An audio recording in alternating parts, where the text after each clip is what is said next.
الحمدللہ رب العالمین والصلاة والسلام علی خاتم النبیین اما بعد فاعوذ باللہ من الشیطان الرجیم بسم اللہ الرحمن الرحیم.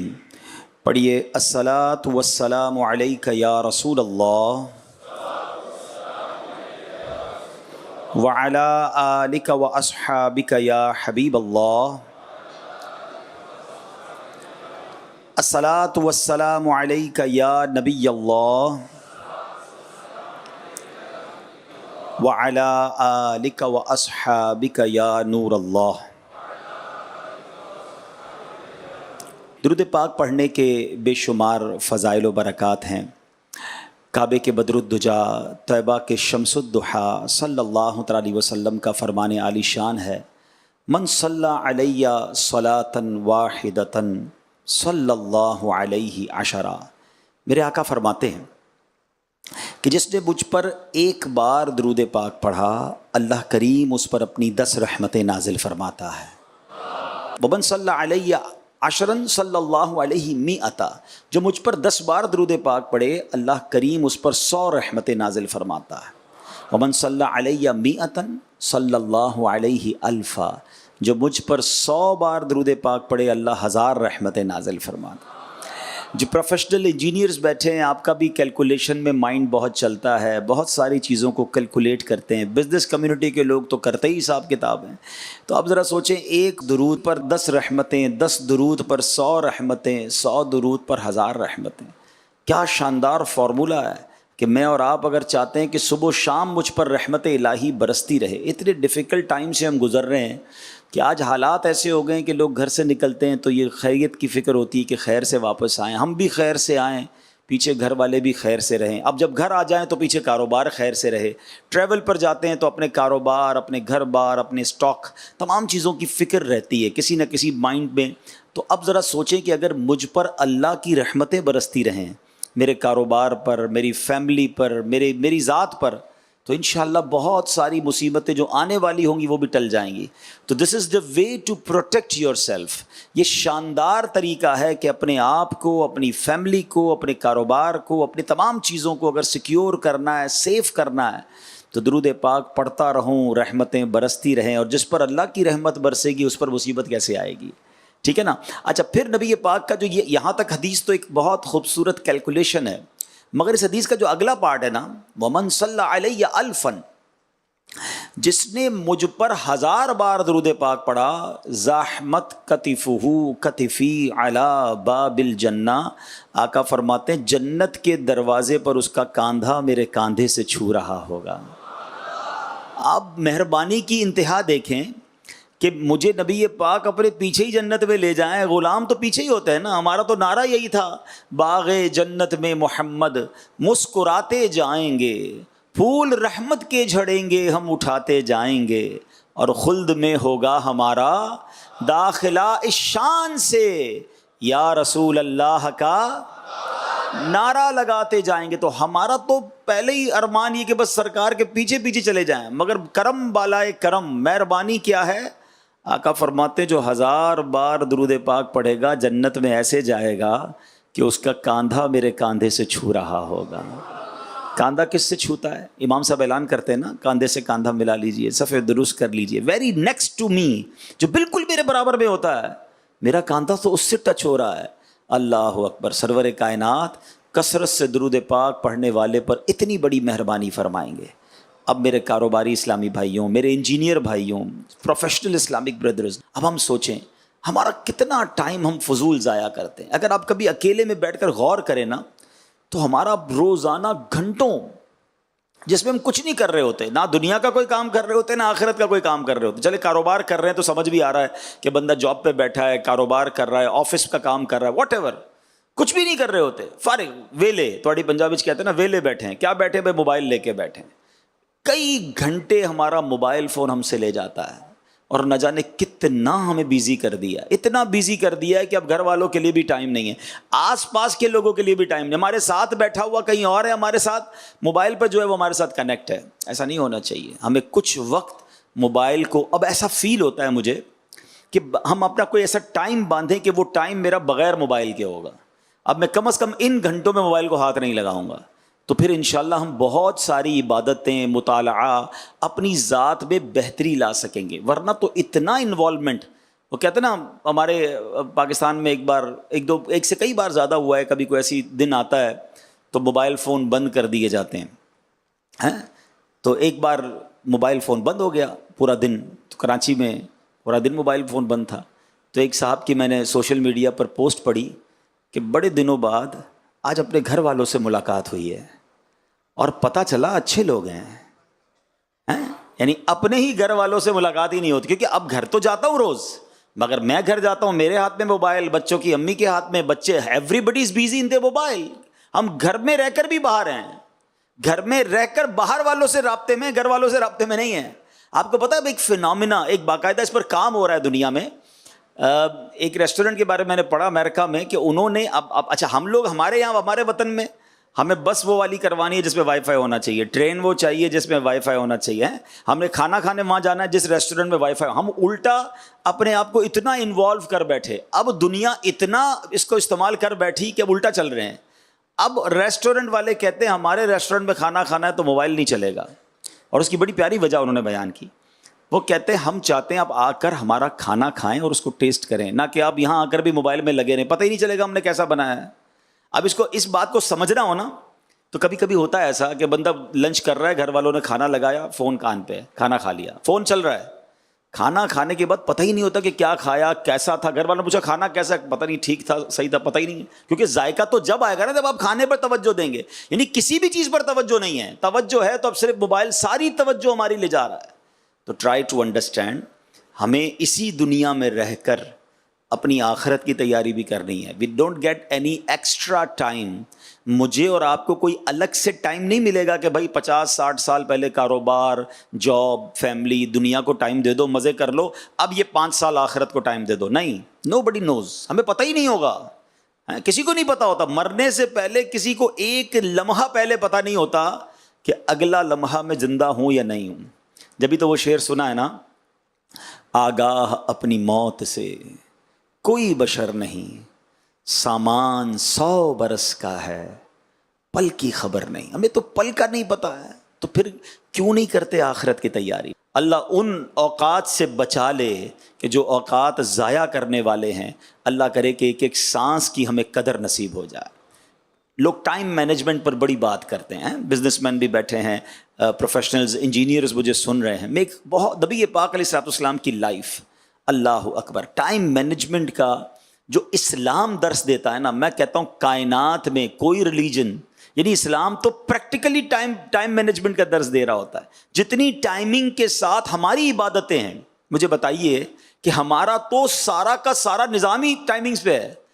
نماز کا وقت شروع ہو گیا، جب تک وقت شروع نہیں ہوگا آپ نماز نہیں پڑھ سکتے. 1 منٹ پہلے بھی نماز پڑھی تو نماز نہیں ہوگی، 1 منٹ بعد نماز پڑھی، ٹائم ختم ہو گیا، پھر نماز نہیں ہوگی. افطار پورا دن بھوکے ہیں، 1 منٹ پہلے افطار، چند سیکنڈ پہلے افطار کر لیا تو روزہ گیا. اور جیسے ہی افطار کا وقت ہوگا پھر افطار کریں گے. یعنی ہماری نماز، ہمارے روزے، ہماری عبادات کس قدر ٹائمنگ کے ساتھ ہے. بڑی باتیں کرتے لوگ، میں نے بھی دنیا دیکھی ہے کہ جناب دنیا میں جائیں بڑا ٹائم ٹیبل ہے، لوگ بڑے وقت کے پابند ہیں، ٹرینیں، جہاز، ایوری تھنگ ٹائم پہ آتی ہے. میں دنیا کے بہت سارے ملکوں میں ٹرینوں میں، جہازوں میں، پانی کے جہازوں میں، سب میں سفر کر کے دیکھ لیا. یقیناً ٹائم کا بڑا وہاں پر نظام ہے، مگر کبھی کبھی ایسا ضرور ہوتا ہے کہ جب موسم خراب ہو، طوفان ہو، فاگ ہو، سنو فال ہو، تھوڑا بہت وہاں بھی ٹائم میں فلائٹ کینسل ہو جاتی ہے، لیٹ ہو جاتی، سب ہو سکتا ہے. آؤ میں بتاتا ہوں اسلام میں ٹائم کی کیسی پابندی ہے. آندھی آئے، طوفان آئے، پوری دنیا میں جب اذان کا وقت ہوتا ہے مؤذن اس وقت ٹائم پہ اذان دیتا ہے. آپ دنیا کی کسی مسجد میں چلے جائیں، 99.99% باہر بارش ہو رہی ہے، طوفان ہو رہا ہے، نماز جماعت کا جو وقت ہے امام صاحب ایگزیکٹلی اسی ٹائم پہ جماعت کو کھڑا کر دیتے ہیں. ارے اتنی بڑی تعداد میں ٹائم مینجمنٹ ہے.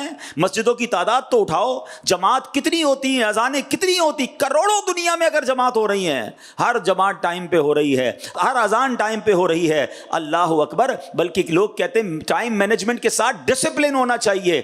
آؤ میں بتاتا ہوں اسلام ڈسپلن کیسا سکھاتا ہے۔ اسلام سکھاتا ضرور ہے، ہاں اگر ہم مسلمانوں کے اندر ڈسپلن نہ آ سکا تو اس کا بھی ریزن یہی ہے کہ ہم پریکٹسنگ اگر مسلمان بن جاتے، ہم 5 وقت کے نمازی بن جاتے۔ بڑی خوبصورت بات پچھلے دنوں نگران شورا سے ایک شخص بتا رہے تھے کہ ایک بندہ کہتا ہے میرا بہت زیادہ ٹائم جو ہے نا گڑبڑ ہے، میری لائف بڑی بکھری ہوئی ہے، میں اپنی چیزوں کو سیٹل ڈاؤن نہیں کر پاتا۔ جن کو یہ فیل ہوتا ہو کہ یار میری چیزیں سیدھی نہیں ہو رہی، میرے کام پورے نہیں ہو رہے، نگران شورا نے فرمایا ساری باتیں چھوڑو، 5 وقت با جماعت نماز پڑھنا شروع کر دو، تمہارا پورا دن سسٹم میں آ جائے گا۔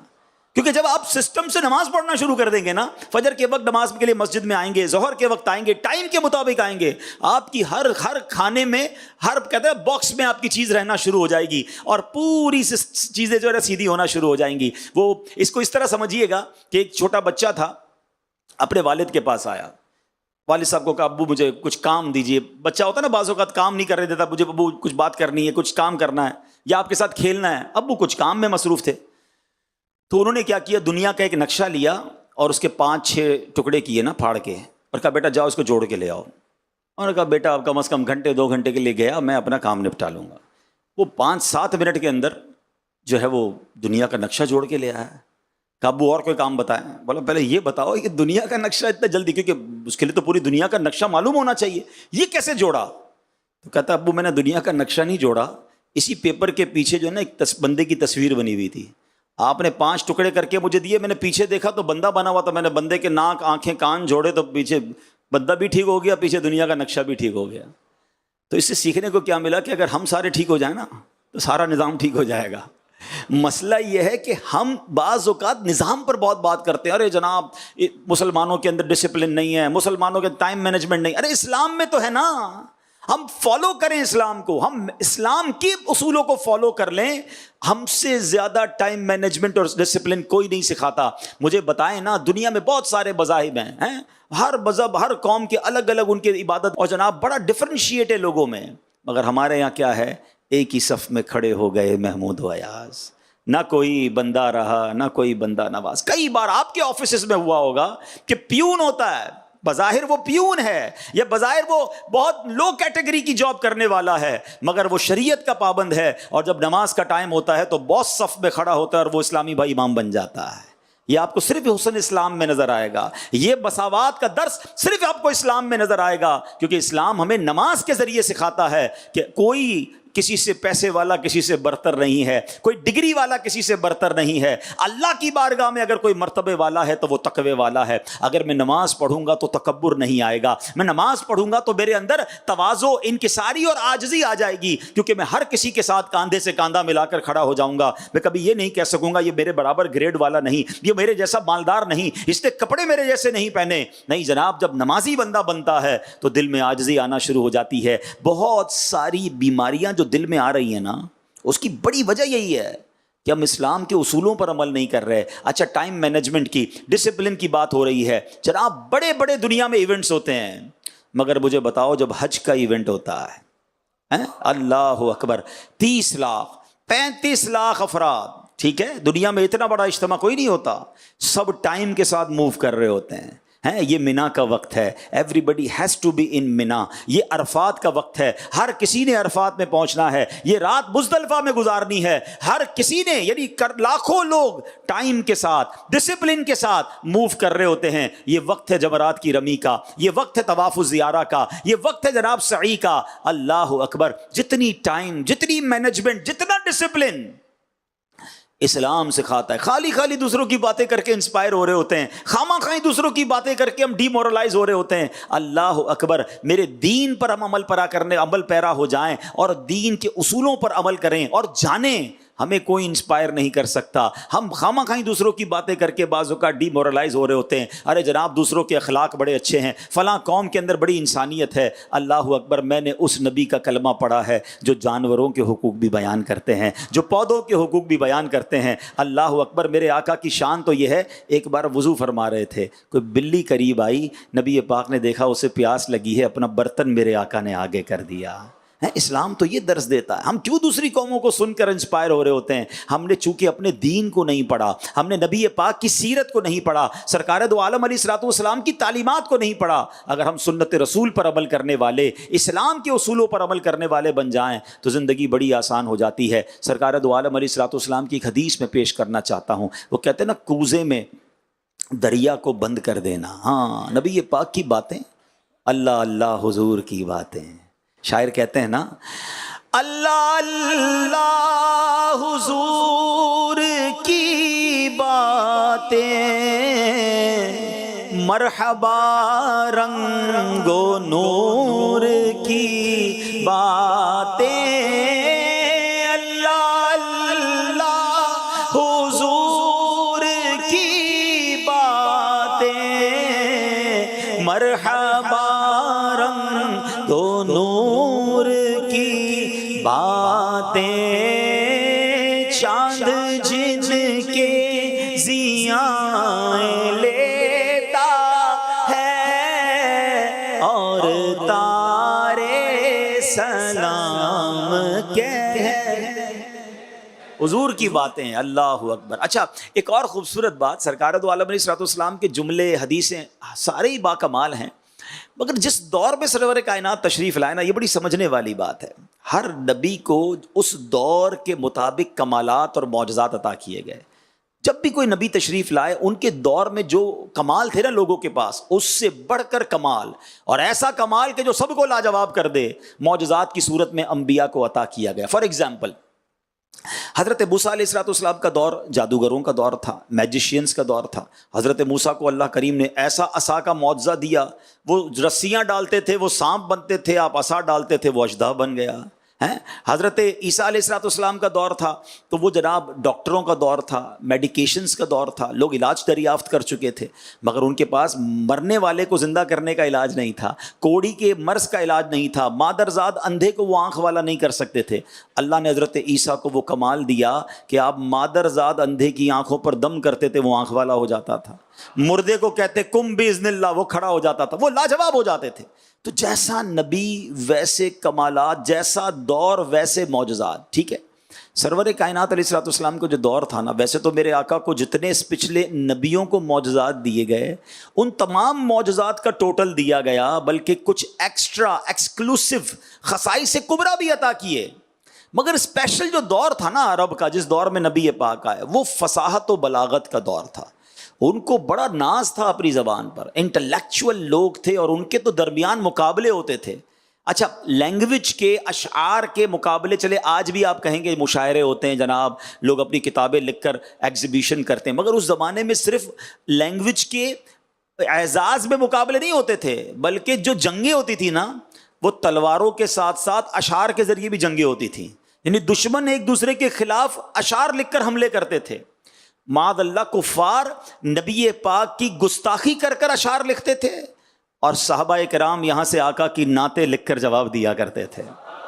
حضرت عبداللہ بن رواحہ، حضرت حسان بن ثابت، سبحان اللہ، یہ نعت خواں، نعت گو شاعر تھے. بلکہ خود نبی پاک حضرت عبداللہ بن رواحہ سے فرماتے ہیں، عبداللہ تمہارے اشعار دشمنوں کے لیے تیر کی مانند ہیں. یہ آقا کی ایسی شان بیان کرتے نبی پاک فرماتے تمہارے اشعار انہیں تیر کی طرح لگ رہے ہیں. تو نعت خوانوں تمہیں مبارک ہو، نعت پڑھنے والوں آپ کو مبارک ہو. یہ صحابہ کا طریقہ ہے، کنفیوز نہ ہوا کرو. اور نعت سننا یہ تو خود نبی پاک کا طریقہ ہے. تو اب یہ وہ دور تھا، ایوری بڈی دیٹ ٹائم بہت بڑے بڑے انٹلیکچوئل لوگ تھے اور ان کو اپنی زبان پر بڑا ناز تھا. اچھا، اس کو تھوڑا اور ایلوبریٹ کر دیتا ہوں اور سمجھا دیتا ہوں کہ عرب کے لوگوں کو کتنا اپنی زبان پر، جس کو کہتے ہیں نا زوم کہہ لیں، اپنی زبان پر ناز کہہ لیں، کہ عرب جو عربی بولنے والے وہ کیا کہلاتے ہیں؟ ذرا بتائیے. عربی کہلاتے ہیں نا، کیا کہلاتے ہیں؟ اچھا، جو ہم ہیں عربی نہیں ہیں، ہم کیا کہلاتے ہیں؟ عجمی. ٹھیک ہے، کتنا مزے سے آپ نے بتا دیا عجمی. آپ کو معنی پتہ ہے عجمی کا؟ عجمی کہتے ہیں گونگے کو. ہاں، ہم جتنے عجمی ہیں نا، ایکچولی عرب کے لوگوں کا یہ دعویٰ ہے کہ عربیوں کو بولنا آتا ہے، باقی دنیا عجمی ہے، گونگے ہیں. یہ ہم سارے اپنے، ابھی آپ نے سب کہا ہم عجمی ہیں، تو واقعی ایسا ہی ہے. زبان وہی ہے اور اس کے اندر فصاحت بھی بڑی ہے. تو اس زمانے میں بھی وہ ایک تو سارے عربی اور عربیوں کا بھی وہ لیول تھا. اچھا، اب پھر نبی پاک علیہ الصلوۃ والسلام کا دور اور سرکار دو عالم علیہ الصلوۃ والسلام اس دور میں آئے. اب ایک اور خوبصورت بات بھی بتاتا ہوں. اب مثال کے طور پہ اب مجھے آج بیان کرنا تھا، میں اپنی مثال دیتا ہوں. مجھے آج میرا بیان بڑا چیلنجنگ ہے کہ مجھے کہا گیا کہ آپ نے آن لائن انجینئرز بھی سنیں گے آپ کو اور سامنے تاجران بھی سنیں گے. اب یہ دونوں طبقے اپنے علاقے کے ماہر ہوتے ہیں، وہ انجینئر ہیں، بڑے پڑھے لکھے ہیں، تاجران تو پورے ملک کو چلا رہے ہوتے ہیں. تو اب مجھے ان دونوں چیزوں کو ذہن میں رکھ کے تیاری کرنی پڑی کہ یار ٹاپک ایسا لینا ہے کہ جو دونوں کو کور کرے، ٹھیک ہے نا. اچھا، اب مجھے تو صرف پاکستان میں رہنے والے تاجران یا انجینئرز میں بات کرنی ہے. اب نبی پاک علیہ الصلوۃ والسلام کو ان لوگوں سے گفتگو فرمانی تھی کہ جو اپنے زمانے کے عربی کے ماہرین ہیں، انٹلیکچوئلز ہیں، اچھا کفر پر ہیں، بتوں کی پوجا کرنے والے ہیں. ان کو سمجھانا بھی ہے، اللہ کی طرف بلانا بھی ہے، اور ان کی عربی جو ہے اس کے مطابق ان سے بات کرنی ہے. تو کتنی تیاری کرنی پڑتی لاجیکلی، تو پتہ نہیں کتنی کتابیں پڑھنی پڑتی، کتنے ٹیچر ہائر کرنے پڑتے. مگر ایک اور شان دیکھو کہ میرے آقا کسی مدرسے میں نہیں گئے، نبی پاک نے کسی کتاب کا مطالعہ نہیں کیا، نبی پاک نے کسی انسٹیٹیوٹ کو جوائن نہیں کیا، پیارے آقا کا کوئی استاد بھی نہیں ہے. نبی پاک کا ایک خوبصورت نام امی بھی ہے. اب یہ بھی بڑی عشق والی بات ہے. عشق کا ترجمہ اور ہے اور بے ادبوں نے ترجمہ اور کیا ہے. عام آدمی کے لیے امی کہا جائے تو اس کا معنی ہوتا ہے ان پڑھ، بے پڑھا ہوا ہے، اور نبی پاک کے لیے ترجمہ کیا جائے تو اس کا معنی بنے گا دنیا میں کسی سے نہیں پڑھے. میرے آقا نے دنیا میں کسی سے نہیں پڑھا، اللہ نے اپنے حبیب کو براہ راست علم عطا فرمایا ہے. الرحمن علم القرآن، رب نے براہ راست اپنے حبیب کو ایسا علم عطا فرمایا کہ جب نبی پاک ان لوگوں کے سامنے گئے نا، پہلے تو وہ جانتے تھے کیونکہ پیارے آقا مکے میں ہی بڑے ہوئے تھے، نبی پاک کی ساری زندگی ان کے سامنے گزری تھی، وہ جانتے تھے انہوں نے کوئی کتابیں نہیں پڑھی، کوئی بہت بڑا علم حاصل نہیں کیا، کسی استاد کے پاس نہیں گئے، یہ ہم سے کیسے بات کریں گے. اللہ اکبر، جب نبی پاک نے گفتگو شروع کی تو حال کیا ہوا پوچھو بریلی کے تاجدار سے. وہ کہتے ہیں آقا میں نثار تیرے کلام کا، ملی یوں تو کس کو زبان نہیں. حضور بڑے بڑے زبان والے آئے، مگر نبی پاک نے جب گفتگو شروع کی میں نثار تیرے کلام پر، ملی یوں تو کس کو زبان نہیں. وہ سخن ہے جس میں سخن نہ ہو، وہ بیاں ہے جس کا بیاں نہیں. آقا تیرے آگے یوں ہیں دبے لچے. فصحاء عرب کے بڑے بڑے انٹلیکچوئل سامنے بیٹھتے تھے، they were shocked. ان کی زبان، ان کے منہ میں زبان ہی نہیں بچتی تھی کہ یہ الفاظ کہاں سے آ رہے ہیں، یہ فساد کہاں سے آ رہی ہے، یہ گفتگو کیسی ہے. وہ کہتے ہیں تیرے آگے یوں ہیں دبے لچے. فصحاء عرب کے بڑے بڑے، کوئی جانے منہ میں زبان نہیں بلکہ جسم میں جان نہیں. آقا گفتگو فرماتے وہ حیران ہو جاتے. اب میں آپ کے سامنے ایک ایسی حدیث رکھنا چاہتا ہوں جو ہم سب کے لیے چند جملے ہیں مگر زندگی گزارنے کا فارمولہ میرے آقا نے عطا فرمایا. گویا دریا کو کوزے میں نہیں، سمندر کو کوزے میں میرے آقا نے عطا فرما دیا. اس ایک حدیث پر کئی بیانات ہو سکتے ہیں، کئی کتابیں لکھی جا سکتی ہیں. سنو سرور کائنات صلی اللہ تعالی علیہ وسلم کیا فرماتے ہیں. آقا علیہ الصلوۃ والسلام نے یوں سمجھیے آج میں تاجروں کو بھی اور انجینئرز کو بھی ایک بہت خوبصورت ٹائم مینجمنٹ اور زندگی کو کس طرح گزارنا ہے نبی پاک کی ایک ہی حدیث سے سمجھانے کی کوشش کروں گا. آقا فرماتے ہیں اغتنم خمسن قبل خمسن. نبی پاک فرماتے ہیں 5 چیزوں کو 5 چیزوں سے پہلے غنیمت جانو. ہیں کون سی 5 چیزیں؟ اب میں بتاؤں گا آپ کو. 5 چیزوں کو، یعنی وہ 5 ہونے والی ہوں، اس سے پہلے 5 کو غنیمت جانو. آقا فرماتے ہیں شبابک قبل حرمک، جوانی کو بڑھاپے سے پہلے غنیمت جانو. جتنے جوان مجھے سن رہے ہیں نا، بوڑھا ہونا، پتہ نہیں بوڑھا ہونا نصیب میں ہے بھی کہ نہیں، لیکن بوڑھے ہونے سے پہلے جوانی کو غنیمت جانو. آقا فرماتے ہیں وصحتک قبل سقمک، فرماتے صحت کو بیماری سے پہلے غنیمت جانو. پھر فرمایا وغناک قبل فقرک، مالداری کو فقیری سے پہلے غنیمت جانو. آقا فرماتے ہیں وفراغک قبل شغلک، فراغت کو، شغل مشغول ہونے سے پہلے غنیمت جانو. اور پھر فرمایا وحیاتک قبل موتک، زندگی کو موت سے پہلے غنیمت جانو. یقین کرے میرے پیارے اسلام بھائی، اگر اس ایک ایک جملے پر صرف غور کر لیا جائے نا، جتنے جوان بیٹھے ہیں جن کے اعضاء سلامت ہیں، جن کے بازو سلامت ہیں، جو پیروں پہ چل سکتے ہیں، یہ جوانی، یہ صحیح اعضاء سلامت اس لیے نہیں ملے کہ اللہ کی نافرمانی کی جائے. عجب فینومینا ہے. آج تو بات ہوتی ہے بھائی جوانی ہے، موج کرنے کے دن ہے، جوانی تو دیوانی ہے، اس کے بعد اللہ اللہ کر لیں گے. نہیں جناب، جوانی اللہ نے اس لیے نہیں دی ہے. پوچھو بوڑھوں سے ہیں، کئی بزرگ آپ کو ملیں گے کہتے بہت دل چاہتا ہے روزے رکھنے کو، اب صحت ساتھ نہیں دیتی ہے، اب ہمت نہیں ہے، اب پیروں پہ کھڑے نہیں ہو سکتے، تراویح نہیں پڑھ سکتے. سنو، بڑھاپا آ جائے گا نا، پھر بہت ساری چیزیں یاد آئیں گی کہ یار میں بھی بھاگ دوڑ کرتا، میں بھی دین کی خدمت کرتا، میں بھی کوئی علم دین حاصل کرتا. تو اگر جن کے پاس آزاد سلامت تندرستی ہے، جوانی ہے، غنیمت جانو اس کو. ہاں، جوان کی توبہ یہ ولیوں کا شیوا ہے، نصیب والوں کو جوانی میں توبہ ملتی ہے. ایک حدیث پاک اور ہے، پیارے آقا علیہ السلام نے اس میں ڈیفائن کیا ہے کہ وہ خوش نصیب جن کو اللہ کے عرش کا سایہ قیامت کے دن ملے گا نا، وہ ایک طویل حدیث ہے، 7 قسم کے لوگ. اس میں ایک یہ بھی قسم بیان کی کہ وہ نوجوان جن کی جوانی عبادت میں گزری. اب غور کرے ہماری جوانی کیسے گزر رہی ہے. جو جوانی میں گناہ کر رہے ہیں، اللہ کو ناراض کر رہے ہیں، نہ کرو ایسا. اللہ اکبر.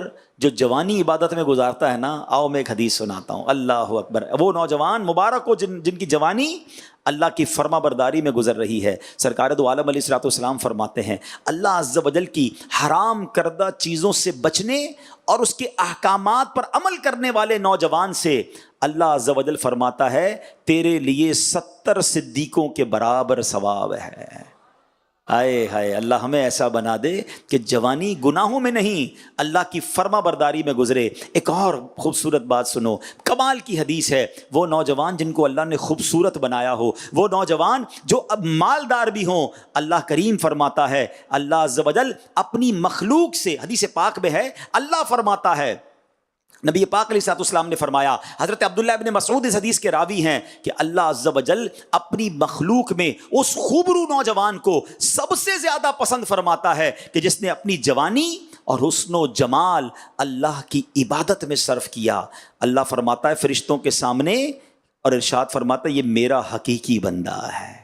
اللہ فرشتوں کے سامنے اس نوجوان پر فخر فرماتا ہے. اگر اللہ نے حسن و جمال دیا ہے، اللہ نے جوانی دی ہے، یہ 2 چیزیں جس کے پاس ہونا، اب گناہ بڑھ بڑھ کر آتے ہیں، اب شیطان بڑھ بڑھ کر آتا ہے کہ مجھ سے اس سے گناہ کروا لوں. اے میرے پیارے اسلامی بھائیوں، یہ امتحان ہے کہ اب اپنے آپ کو بچانا ہے گناہوں سے، اب اپنے آپ کو حرام کاموں سے بچانا ہے. اللہ اکبر. ایک بزرگ کے بارے میں آتا ہے 100 سال کے ہو گئے، آنکھیں آئی سائڈ اوکے، سننے کی طاقت بالکل زبردست، بولنے کی طاقت بالکل ٹھیک، دانت بھی سلامت، باڈی اسٹرانگ. لوگوں نے کہا حضرت اس عمر میں تو کان، آنکھ، ناک، زبان سب میں لڑکھڑاہٹ آ جاتی ہے، کمزوری آ جاتی ہے. You are perfect like a young man. یہ کیسے؟ کیا کمال کا جواب دیا ان بزرگ نے. وہ فرماتے ہیں میں نے جوانی میں اپنے باڈی پارٹ کو، اپنے اعضاء کو اللہ کی نافرمانی میں نہیں لگایا، اللہ نے بڑھاپے میں میرے اعضاء سلامت رکھ دیے. ہاں، بڑھاپا اچھا چاہتے ہو نا تو جوانی نیک گزارنا. اگر جوانی میں حرام کام کرنے ہیں نا تو بڑھاپے میں بعض اوقات انسان برباد ہو جاتا ہے. تو نہ کرے میرے پیارے اسلامی بھائیوں. میرے وہ نوجوان جو مجھے سن رہے ہیں، ابھی سن رہے ہیں، بعد میں سنیں، یہ یاد رکھنا کہ بڑھاپے سے پہلے جوانی کو غنیمت جانو. یہ جتنی نیکیاں کرنی ہے کر لیں جو بڑھاپے میں نہیں ہو سکیں گی. مفتی اعظم ہند مصطفیٰ رضا خان صاحب نوری لکھتے ہیں نا، عبادت کے یہی دن ہیں، بڑھاپے میں کہاں ہمت، جو کچھ کرنا ہے اب کر لو، ابھی نوری جوان تم ہو. اللہ کرے کہ یہ بات ہمیں سمجھ آ جائے. آگے چلتے ہیں. نبی پاک نے جو حدیث پاک کا دوسرا حصہ فرمایا، آقا علیہ الصلوۃ والسلام نے کیا فرمایا؟ کتنی خوبصورت بات کہ فرمایا وصحتک قبل سقمک، اپنی صحت کو اپنی بیماری سے پہلے غنیمت جانو. یہ جو میں چل پھر رہا ہوں، اٹھ بیٹھ رہا ہوں، اپنے ہاتھوں سے کھا رہے ہیں، اپنی مرضی سے واش روم جا رہے ہیں، یہ اس نعمت کا اندازہ ہے؟ اصل میں یہ بھی بڑا پرابلم ہے، ہمیں بہت ساروں کو صحت کی نعمت کا اندازہ ہی نہیں ہے. اگر اس کا اندازہ کرنا ہو نا، اچھا اس کا اندازہ پتہ کس کو ہو جاتا ہے؟ جس کے گھر میں کوئی بڑی بیماری میں آ جائے. اللہ کرے ہمارے سارے گھر والے محفوظ رہیں، مگر جس نے قریب سے ڈائلسس کے مریض کو دیکھا ہو، جس نے قریب سے کینسر کے مریض کو دیکھا ہو، جس نے قریب سے کسی نابینا کو دیکھا ہو، کسی نے قریب سے کسی بہرے گونگے کو دیکھا ہو، کسی قریب سے کسی لنگڑے کو دیکھا ہو، اس کو اندازہ ہو جاتا ہے کہ یار پیر کتنی بڑی نعمت ہے، آنکھیں کتنی بڑی نعمت ہے. ہمیں اندازہ ہی، کچھ کو تو اندازہ ہی کوئی نہیں ہے نا کہ ہمیں اللہ نے نواز کتنا بڑھا دیا ہے. یہ اعضاء کا سلامت ہونا. اچھا کبھی ریئلائز کرنا ہو نا یہ کاروباری لوگ بیٹھے ہیں، انجینئر مجھے سن رہے ہیں، کبھی کبھی شیطان حملہ کرتا ہے ہم پر، مایوسی سی آ جاتی ہے، یار کاروبار ڈاؤن جا رہا ہے، پیسے تھوڑے ہیں، اور جناب بہت لوگوں کے پاس بہت کچھ ہے، میرے پاس کچھ نہیں ہے، شکوے شکایات کمپلینز، عجیب سی باتیں، بعض اوقات فیملی ممبرس کی طرف سے ایسی باتیں آ جاتی ہیں کہ بندہ ڈاؤن فال فیل کرتا ہے۔ کبھی ایسی کیفیت ہو نا تو اسکوٹر یا گاڑی نکالو اور کسی بھی اسپتال کے ایمرجنسی وارڈ میں چلے جائیں 2 گھنٹے کے لیے، آپ کو لگ پتا جائے گا کہ میں کتنا خوش نصیب ہوں، ہیں کیسے کیسے پیر کٹے ہوئے، ہاتھ کٹے ہوئے، نابینا ہیں، اتنی ایسی بیماریاں، یعنی پہلے تو ہم سنتے تھے کہ بڑی عمر کے لوگوں کو جا کے کینسر ہوتا ہے، اب تو نوجوانوں کو، بچوں کو بلڈ کینسر ہیں، 4 5 سال کے بچوں کو شوگر، انسولین لگ رہی ہے، 3 4 سال کے بچوں کا ڈائلسس ہو رہا ہے، اور میرے دونوں گردے سلامت۔ آپ بلیو نہیں کر سکتے، گردے فیل ہونا، اللہ معاف کرے، اللہ ہمارے دشمن کو بھی کبھی یہ بیماری عطا نہ فرمائے، پتہ ہی نہیں اللہ نے یہ گردے سلامت دیے کتنی بڑی نعمت ہے۔ ہمارے ایک بہت قریبی رشتہ دار کے دونوں گردے فیل ہو گئے تھے، میں ان کے ساتھ ملتا تھا نا، وہ پتہ کیا کہتے تھے، آپ صرف پانی پیتے ہو نا مجھے حسرت ہوتی ہے، کہتے میں پورے دن میں 1 گلاس پانی پی سکتا ہوں، ڈاکٹر نے کہا اس سے زیادہ پانی مت پینا، میں چسکی لے کے پانی پی کے پھر رکھ دیتا ہوں۔ یار جتنا جی چاہے پانی پیتے ہیں، جتنا جی چاہے جا کر پھر واش روم میں اس سے فارغ ہو جاتے ہیں۔ کبھی سوچا ہے کسی کا پیشاب رک جائے، جا کے پوچھو تکلیف کس کو کہتے ہیں؟ یہ صحت کی تو قدر ہی نہیں ہے، ہمیں پتہ ہی نہیں ہے کہ ہمیں کیا نواز دیا اللہ نے۔ کاروبار نہیں ہے، مارکیٹ ڈاؤن ہے، گھر بڑا نہیں ہے، کرائے کا گھر ہے، شکوے ہی ختم نہیں ہوتے ہمارے، میرا گریڈ نہیں بڑھ رہا، آفس میں جاب کر رہا ہوں تو مجھ سے اوپر والا گریڈ آگے بڑھ گیا۔ ارے تمہیں رب نے جو دیا اس کا شکر کب ادا کرو گے؟ اور اس صحت کی نعمت کی قدر کب کرو گے؟ اللہ اکبر۔ ایک ایسا ہی کمپلیننٹ، شکوے کرنے والا ایک بزرگ کے پاس چلا گیا، کہتا حضور اللہ نے مجھے کچھ دیا ہی نہیں ہے، میں بہت پیچھے رہ گیا، سارے دوست آگے بڑھ گئے۔ آپ نے فرمایا کچھ نہیں دیا؟ کہا کچھ نہیں دیا، کنگال، غریب، گھر بھی کرائے کا، اپنی کوئی چیز نہیں۔ فرمایا اچھا ایسا کرو ایک آنکھ مجھے دے دو، 10 لاکھ روپے لے لو۔ کہتا آنکھ؟ اندھا ہو جاؤں گا حضور، کیسے دے دوں؟ فرمایا اچھا 2 ہاتھ ہے نا، بلکہ 2 ہاتھ چھوڑو، ایک انگوٹھا دے دو، 2 لاکھ روپے لے لو، ایک ایک کر کے ساری انگلیاں دے دو 2 لاکھ میں۔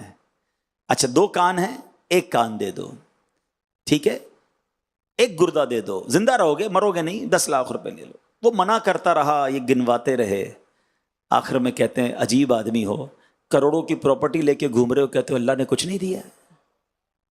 کاش یہ بات سمجھ آ جائے، میں نے اور آپ نے کوئی دعا نہیں کی تھی اللہ سے کہ اللہ آنکھ والا بنانا، کان والا بنانا، گونگا مت بنانا۔ کچھ دیکھو تو کبھی کسی گونگے کو کیسے اشارے کرتا ہے، بیچارہ بات ہی نہیں سمجھا پاتا یار، آوازیں نکالتا ہے عجیب عجیب قسم کی، ہنستے ہیں لوگ اس پر۔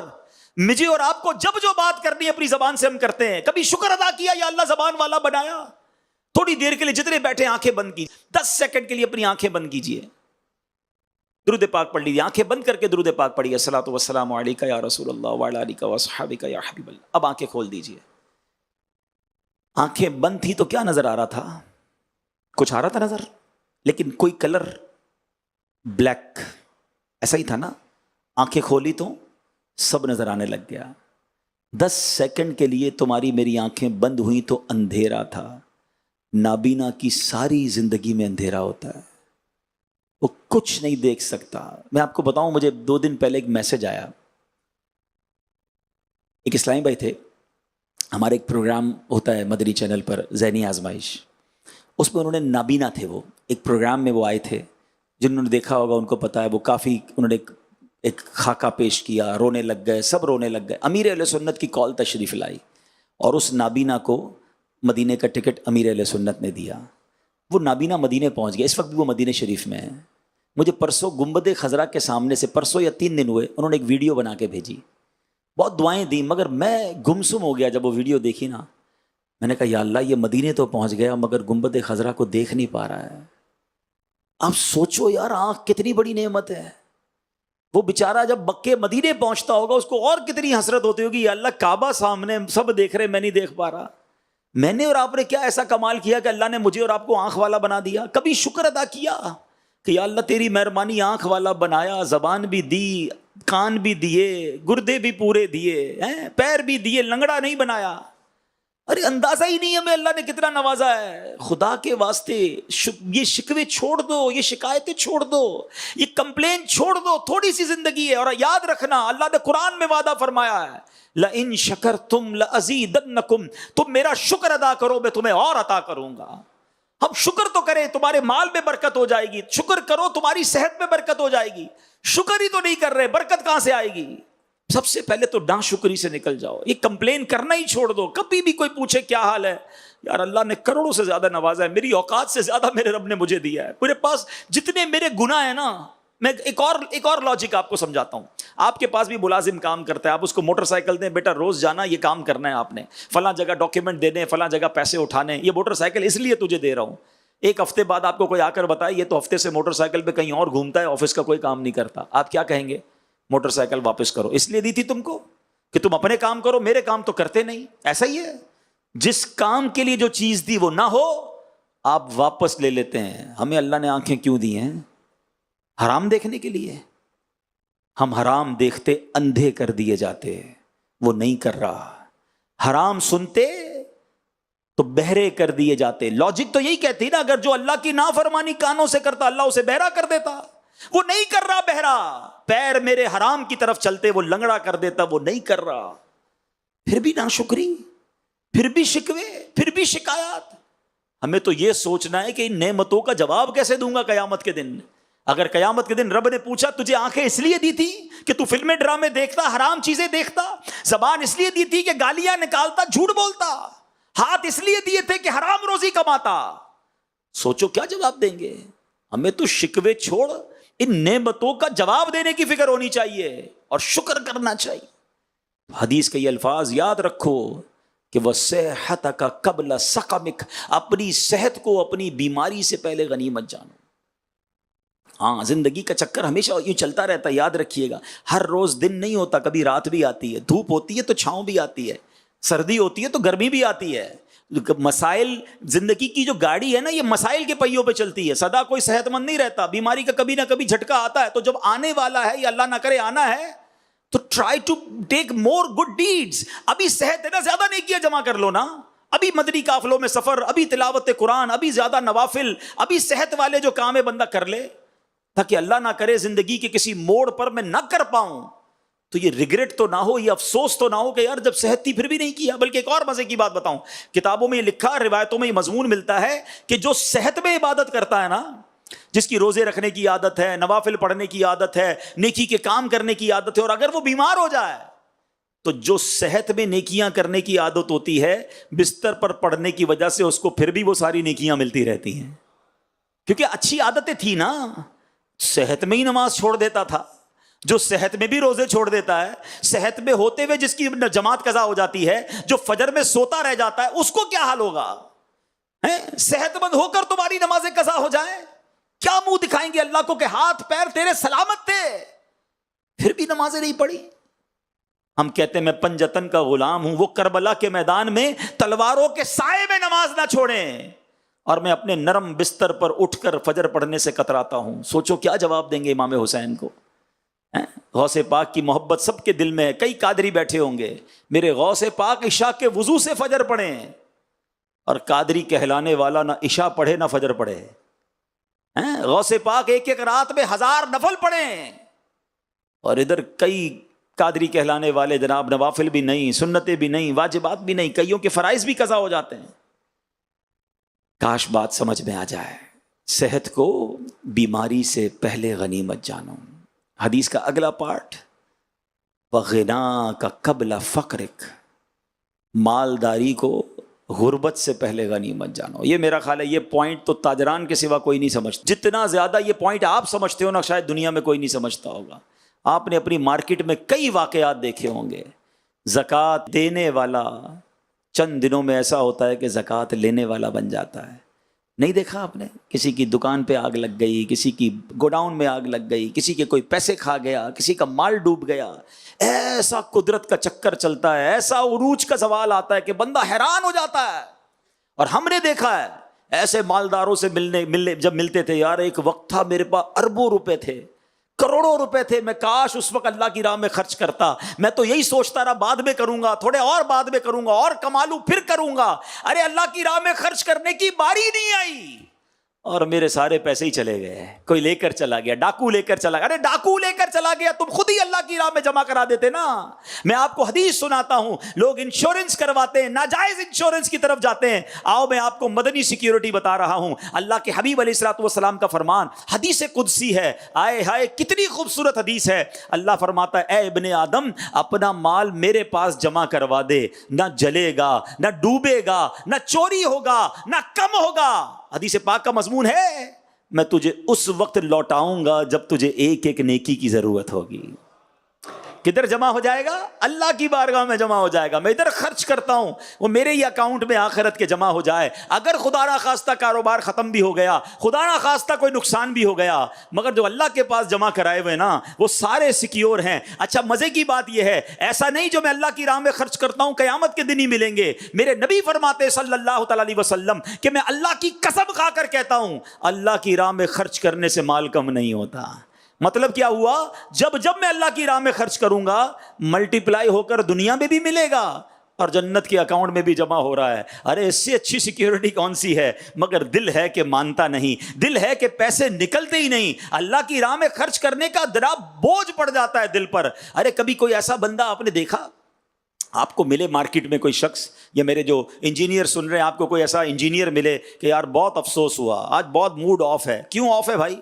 یار میرے جیب میں 20,000 تھے، آتے آتے میں اپنے اکاؤنٹ میں جمع کرا کے آ گیا.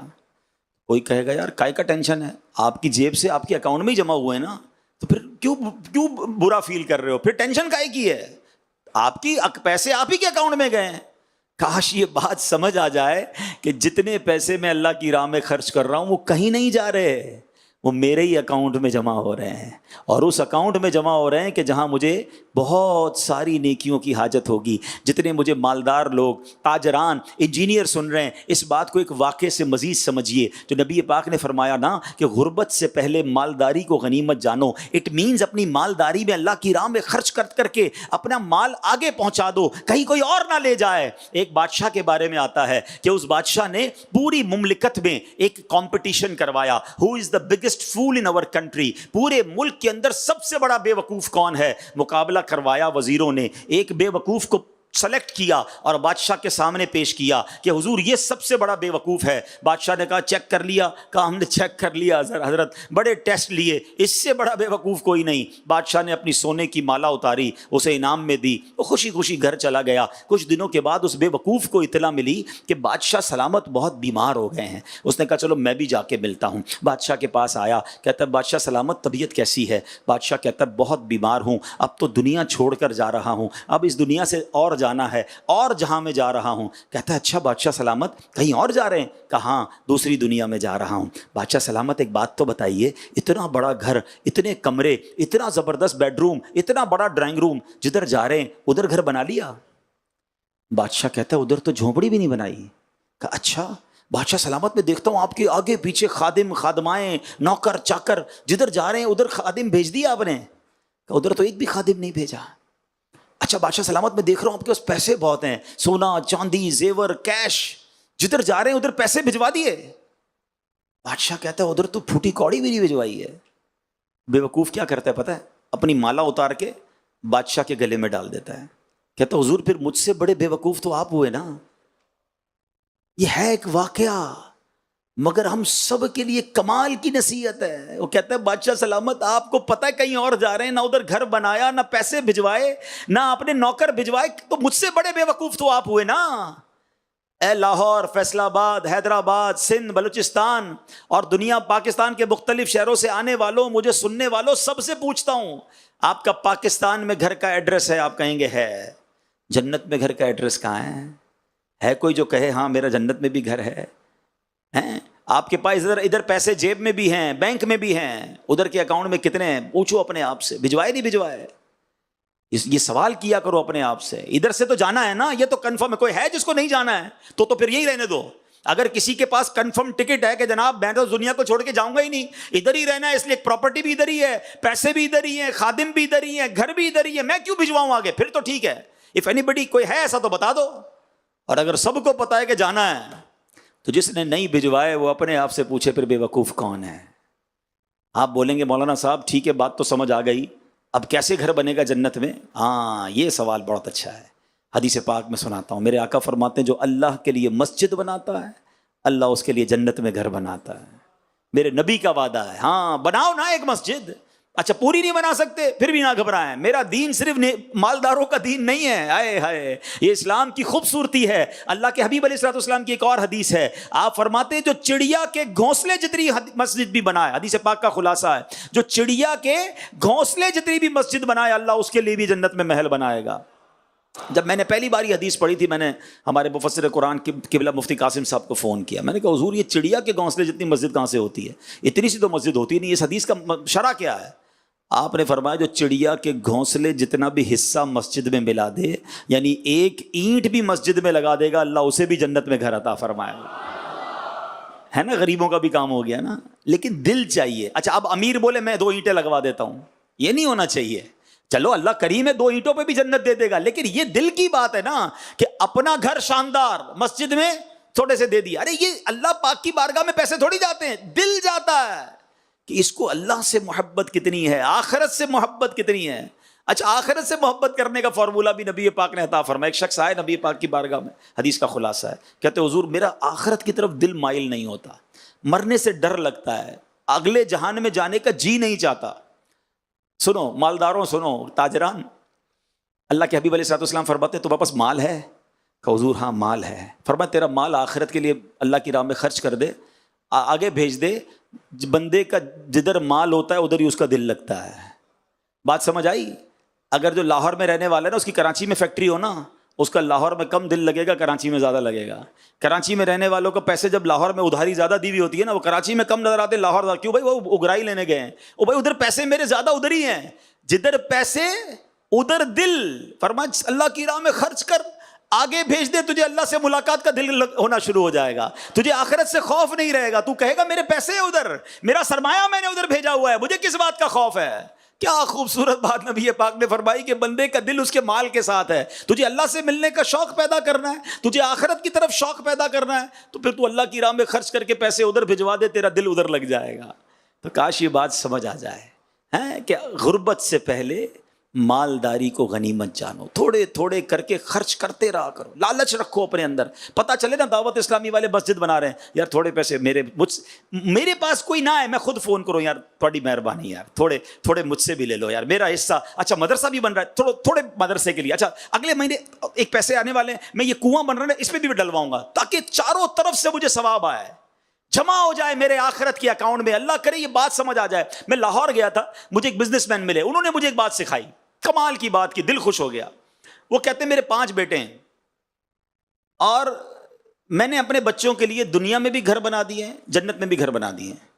میں کیسے؟ کہتے 5 کوٹھیاں بنائی ہیں 5 بچوں کے لیے, اور 5 مسجدیں بنائی ہیں میں نے اپنے 5 بچوں کے لیے. میرے بچے ادھر بھی چین سے رہیں ادھر بھی چین سے رہیں. کیا پیسے والے بڑے دیکھے یار, اربوں پتی لوگ دیکھے, یہ ذہن ہے نا. تو اللہ کرے یہ مائنڈ سیٹ بن جائے کہ یار بس جانا تو ہے, کچھ کر جاؤں ایسا. تو ایسے بہت لوگ ہیں جو سوچتے ہیں. اللہ کرے یہ حدیث سمجھ آ جائے کہ فقیری سے پہلے مالداری کو غنیمت جانو. اچھا اگلی بات آقا فرماتے ہیں فراغک قبل شغلک. ہاں یہ بھی بڑا مسئلہ ہے. زندگی کے نا کچھ لمحات ہوتے ہیں جس میں بندہ بڑا فارغ ہوتا ہے. ہو سکتا ہے یہاں بھی مجھے کوئی سن رہا ہو, ٹائم ملتا ہے 2 3 4 گھنٹے روز ہیں اس کے پاس, کچھ نہیں کر رہے, فارغ. ایک وقت آتا ہے کہ بندہ اتنا بیزی ہو جاتا ہے, پھر یاد آتا ہے یار وہ فارغ ٹائم تھا نا, اس میں تفسیر قرآن پڑھ لیتا, میں بھی آن لائن درس نظامی کر لیتا, میں بھی حدیث کی کتابیں پڑھتا. اپنی عمر کے کسی مفتی کو دیکھتے نا شرم آتی, یار میری اور اس کی ایج ایک ہی ہے, یہ مفتی بن گیا مجھے تو کچھ بھی نہیں آتا. تو بھائی جب ٹائم ہے تو کیوں نہیں حاصل کر رہے, اس ٹائم کو کیوں دین کی طرف نہیں لگا رہے. تو زندگی کا پہیہ چلتا رہتا ہے, کبھی فراغت ہے کبھی مشغولیت آ جائے گی. اگر ہے فراغت تو اس کو نعمت سمجھو. کئی لوگوں سے پوچھتے کیا کرتے ہیں, کچھ نہیں کرتے, ویلے. ارے بھائی کچھ کیوں نہیں کرتے, بہت کچھ ہے کرنے کے لیے, صرف جاب, صرف کاروبار, صرف دنیا نہیں. اپنی اسی زندگی میں کچھ گھنٹے تو نکالیں دعوت اسلامی کے لیے, کچھ گھنٹے تو. اچھا دعوت اسلامی کو کیا ہے, آپ جو کاروباری مجھے سن رہے ہیں, انجینئر سن رہے ہیں, آپ جو بھی ٹائم دعوت اسلامی کو دیتے ہیں ایکچولی آپ اپنی آخرت کو دے رہے ہیں. 1 گھنٹہ 2 گھنٹے ویکلی 2 3 گھنٹے دیجئے, تاکہ میں جب رات سونے لگوں تو دل کو تسلی ہو یار کہ کاروبار کو ٹائم دیا، جاب کو دیا، بیوی بچوں کو دیا، میں نے اپنی جنت کو بھی دیا، اپنے آخرت کو بھی کچھ ٹائم دیا ہے، میں نے کچھ تلاوت کی ہے، کچھ تفسیر پڑھی ہے، کوئی نیکی کی دعوت دی ہے، کسی ایک بھائی کو لے کر اجتماع میں بھی گیا ہوں۔ کچھ نہ کچھ ڈیوٹی لیجئے، کچھ نہ کچھ ذمہ داری لیجئے۔ ایسے کئی دعوت اسلامی میں تاجران ہیں، کروڑوں بلکہ اربوں پتی ہیں، مگر اللہ کی رحمت سے دن رات دین کی خدمت کر رہے ہیں۔ تو یار وہ کرے تو میں کیوں نہیں کر سکتا؟ تو آئیے ہم بھی دین کی خدمت، اور کاروباری نے جب جب دین کی خدمت کی ہے، یہ میں آپ کو اور بات مزے کی بتا دوں، آپ اٹھائیے اسلام کی تاریخ، سبحان اللہ، سیدنا عثمان غنی بہت بڑے بزنس مین، حضرت ابوبکر صدیق بہت بڑے بزنس مین، خود نبی پاک نے تجارت فرمائی۔ اب آئیے حضرت عبد الرحمن بن عوف اس زمانے کے بلینر الحمدللہ بزنس مین تھے اور عشرہ مبشرہ میں سے ہیں۔ لوگ کہتے پیسے والا جنتی کیسے ہو؟ ارے پیسے والے بھی تھے اور جنتی صحابہ بھی تھے، مالدار بھی تھے، ایک ایک روپیہ حلال کا تھا اور اللہ کی راہ میں خرچ بھی کرتے تھے۔ اور آگے آؤ تو امام اعظم ابو حنیفہ، اللہ اکبر، فقہ کے امام ہیں، علم کتنا کہ آپ کے شاگرد بھی مجتہد ہیں، اور اربوں پتی اس زمانے کے، بہت بڑا کپڑے کا بزنس تھا۔ کس تاجر کی بات کروں؟ تو اسلام میں جب بھی بزنس کمیونٹی کے لوگ آگے آئے بڑا کمال کیا۔ تو اے میرے تاجروں، آپ بھی آگے آئیے، جو انجینئر مجھے سن رہے ہیں آپ بھی آگے آئیے، پڑھے لکھے لوگوں کی دعوت اسلامی کو ضرورت ہے، سب مل کے اللہ کے دین کی بات کرتے ہیں، سب مل کے سنتوں کی بات کرتے ہیں، آؤ سب مل کے لوگوں کو نمازی بناتے ہیں، تاکہ جب قیامت کے دن بارگاہ رسالت میں حاضری ہو تو ہم عرض کر سکیں کہ حضور ہم بھی آپ کے دین کی خدمت کا ایک چھوٹا سا چراغ جلا کر آئے ہیں، حضور کچھ زیادہ تو نہیں کیا مگر اپنے حصے کی کوئی کوشش کر آئے ہیں۔ مگر کچھ لوگ ہیں جو فارغ بھی ہیں مگر پھر بھی ٹائم نہیں دیتے، ایسا نہ کریں۔ اور آخری حدیث کا جو پارٹ ہے وہ حیاتک قبل موتک، آقا فرماتے ہیں زندگی کو موت سے پہلے غنیمت جانو۔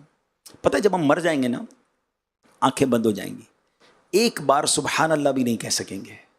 ذرا کہیے سبحان اللہ، اب کہیے الحمدللہ، اب کہیے اللہ اکبر، اب کہیے لا الہ الا اللہ محمد الرسول اللہ۔